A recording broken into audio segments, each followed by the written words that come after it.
2022 TET প্রার্থীদের অভিনব শিক্ষক দিবস পালন। শিয়ালদা স্টেশনের সামনে শিক্ষক দিবস পালন করছেন তারা। তাদের দাবি 2022 পরীক্ষা হলেও এখনো তো নিয়োগ হয়নি। শূন্য পদে ইন্টারভিউর যে প্রক্রিয়া সেটা নোটিশ অন্তত জারি করা হোক, এমনটাই তারা দাবি করছেন আন্দোলনকারীরা। সেই ছবি একবার দেখায়। 2022 টেট উত্তীর্ণকারী যারা বলছেন, যারা দীর্ঘদিন পথে নেমেছেন। সরাসরি আমি এই মুহূর্তে নজর রাখবো শিয়ালদা চত্বর থেকে রয়েছেন আমাদের প্রতিনিধি অভিরূপা হাজরা। অভিরূপা, এর আগে বহুবার 2022 টেট উত্তীর্ণকারী তারা বলছেন যে নিয়োগ হয়নি, তারা উত্তীর্ণ হয়ে রয়েছেন, একটা নোটিশ বা বিজ্ঞপ্তি জারি করা হোক। আজ অভিনব শিক্ষক দিবস পালন, কি ছবি?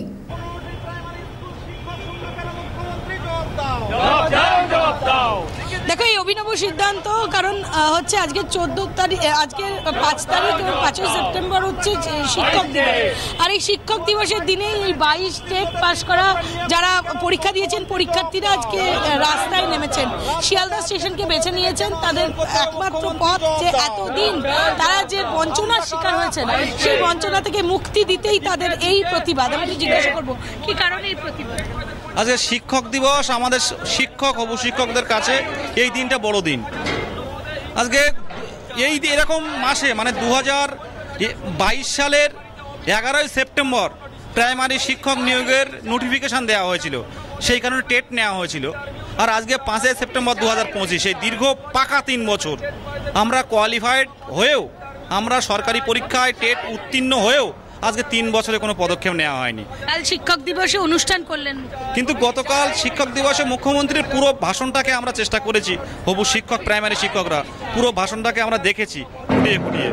মুখ্যমন্ত্রী যেখানে অযোগ্যদের নিয়ে যে সহানুভূতি দেখালেন, আমাদের দুর্ভাগ্য যে প্রাইমারি শিক্ষকদের নিয়ে কোনো কথা বললেন না। এটা আমাদের কাছে চরমতম দুর্ভাগ্যের। মুখ্যমন্ত্রী সকলের মুখ্যমন্ত্রী, কিন্তু এইরকমভাবে একটা শ্রেণীকে সুবিধা পাইয়ে দেওয়ার জন্য অযোগ্য যারা অন্যভাবে চাকরি দেওয়ার জন্য যে প্রয়াস করছেন, এটাকে তীব্র ধিক্কার জানাই আমরা। ওনারা ধিক্কার জানাচ্ছেন। অন্যদিকে আমি একটু দেখাবো, মডেল সাজিয়েছেন একজন। আমি একটু জিজ্ঞাসা করবো কি কারণে, কি এই মডেলটা মানে কি? এই মডেলটা হচ্ছে আমাদের অসামাজিক যে গুণাবলীগুলো যদি সমাজে চরিতার্থ হয় তাহলে কি কি ক্ষতি হতে পারে। যে আমরা সবাই ভাবি যে আমি ঠিক আছি, বাদবাকি সব আর যাই হোক আমার তো দেখার দরকার নেই। এই আমি করতে করতে যে সমাজে আমাদের কি কি ক্ষতি হচ্ছে সেইটাই এই মডেলের মাধ্যমে তুলে ধরা হয়েছে। আর যদি দেখতে পারেন এখানে একটা কালো হাত পা আর একটা লাল হাত পা আছে। আমরা জানি 1 বছর আগে অভয়া, তারপর ল কলেজ, সমস্ত কিছু আমরা জানি। তারপরে আমরা যদি এই অসামাজিক এই মডেলটাকে শিক্ষার দ্বারা স্বরুচি সম্পন্ন করতে না পারি, তাহলে আমরা অনেক অভয়া দেখতে পাবো এবং অনেক দুর্নীতি দেখতে পাবো। সমাজকে তৈরি করার জন্য যারা সমাজের কারিগর, তাদেরকে স্কুলে যেতে হবে, স্কুলে গিয়ে তাদের শিক্ষা দিতে হবে, তারপরই সমাজ গড়বে। একটু জিজ্ঞাসা করবো এই প্রতিবাদের এই অভিনবত্ব কেন? দেখুন, এটা শুধু প্রথমবার নয়, আমরা গত 2.5 থেকে 3 বছর ধরেই কিন্তু আমরা বিভিন্ন রকম কর্মসূচি নিয়ে চলছি মুখ্যমন্ত্রীর দৃষ্টি আকর্ষণ করার জন্য, কিন্তু এখনও পর্যন্ত কোনো ফল পায়নি। আমরা তো শুনেছি উনি মানবিক মুখ্যমন্ত্রী, তা আমাদেরটা একটু মানবিক ওয়েতে দেখুন না। আমরা তো তাহলে কর্মসংস্থানটা পাই। আমরা দীর্ঘদিন ধরে বসে আছি, এমন বহু ক্যান্ডিডেট আছে যাদের হচ্ছে বয়স পেরিয়ে যাচ্ছে চাকরির, তাদেরও একটু কর্মসংস্থান হয়। আপনি এইটা যদি একটু জুম করেন বুঝতে পারবেন যে জেলায় জেলায় প্রাথমিক স্কুলের শিক্ষক নেই, প্রাথমিক স্কুলগুলো বন্ধ হয়ে যাচ্ছে শিক্ষকের অভাবে। তো আমি মুখ্যমন্ত্রীর কাছে করজোরে অনুরোধ করব যে আমাদের অবিলম্বে 50,000 শূন্য পদে নিয়োগের নোটিফিকেশনটা দিন। বললেন যে মানবিক সরকার, আমাদের সরকার নাকি মানবিক সরকার, তাহলে আমার মনে হয় মানবিকতা কি আমাদের বেলায় একটু দেখাতে পারছেন না? আমরা কোন দোষে দোষ করেছি উনি বলে দিক, যে আমরা স্বচ্ছভাবে পাস করেছি, আমরা কোনো টাকা পয়সার মানে বাহানাতে যাইনি, তাই জন্যই কি আমাদের দোষ?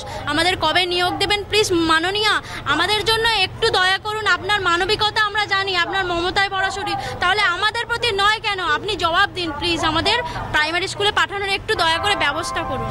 একেবারে প্রাইমারি স্কুলগুলি, অনেক স্কুল বন্ধ হয়ে যাচ্ছে, এই খবরও উঠে এসেছিল। তারপরেও এনারা রাস্তায়, তার একটাই কারণ যে 2022 যারা টেট পরীক্ষা দিয়েছেন তাদের এখনো পর্যন্ত না কোনো ফল বেরিয়েছে, না তাদেরকে স্কুলে যেতে দেওয়া হয়েছে বা নির্দেশ দেওয়া হয়েছে। এটা কেন তৈরি হচ্ছে, এই অমানবিকতা কেন তৈরি হচ্ছে, সেই প্রশ্ন তুলেই শিক্ষকরা আজ রাস্তায় নেমেছেন। আজ শিক্ষক দিবস, শিয়ালদা স্টেশনের সামনেই তারা রাস্তায় নেমে প্রতিবাদ জানাচ্ছেন এবং নজর থাকবে পরবর্তীতে। অভিরূপা, ধন্যবাদ।